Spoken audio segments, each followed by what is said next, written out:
So just like Dorothy Shea, the U.S. ambassador to Lebanon, is meddling inside of Lebanon's investigation into the port explosion in Beirut and other things. You know, she has a history of this.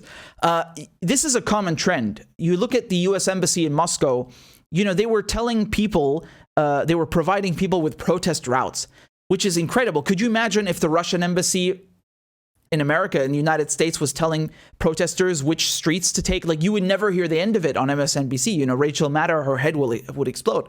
So in Syria, this was also the same thing. You had the U.S. ambassador, Robert Ford. You know, he would walk amongst the protesters. So this is back in the early days of the war, 2011, right?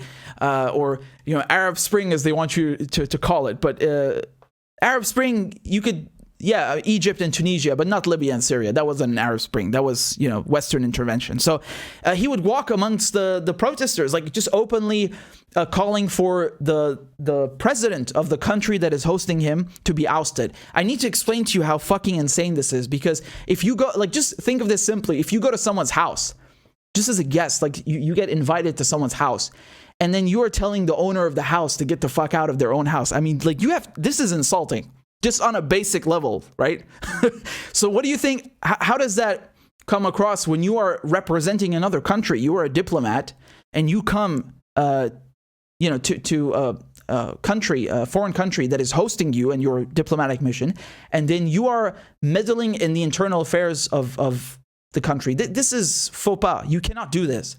Right? It doesn't matter what you think of the ambassador or what you think of Syria. This is, in general, this is not something you do. This is extremely rude. It's extremely embarrassing for your own country to do that, to meddle in someone else's affairs. You don't do that.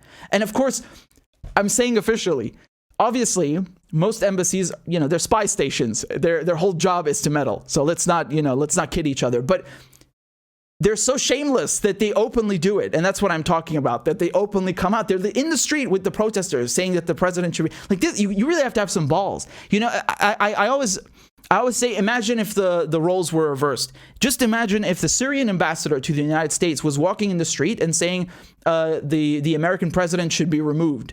You know, walking with extremists, Proud Boys, or whatever these fucking groups are. You know, like, could you imagine if an ambassador was walking with them and calling for the government to be disbanded? Like, you would never tolerate that.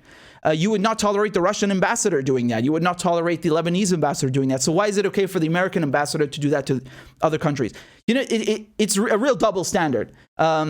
So, you know, it's a trend that I've seen. It's obviously it wasn't born yesterday, but it is an interesting one. And now what we're seeing in Lebanon with this port investigation, you know, like I said, it's been reported in Lebanese media, specifically Al-Akhbar, that Dorothy Shea, who's the U.S. ambassador, she was trying to implicate Hezbollah with the ammonium nitrate, which is what blew up. It's the chemical that destroyed the port in Beirut. And I mean, you know, I mean, this is astonishing on its own, but she has a history of doing these things. You know, others have referred to it as witchcraft, which, you know, it's not too far from that. But you really have to pay attention to how brazen the behavior is. It's very important to see this, because it's a clear double standard. And if these countries did something like that, I mean, they wouldn't dare in the first place. They wouldn't dare. So anyway, I just wanted to touch on that.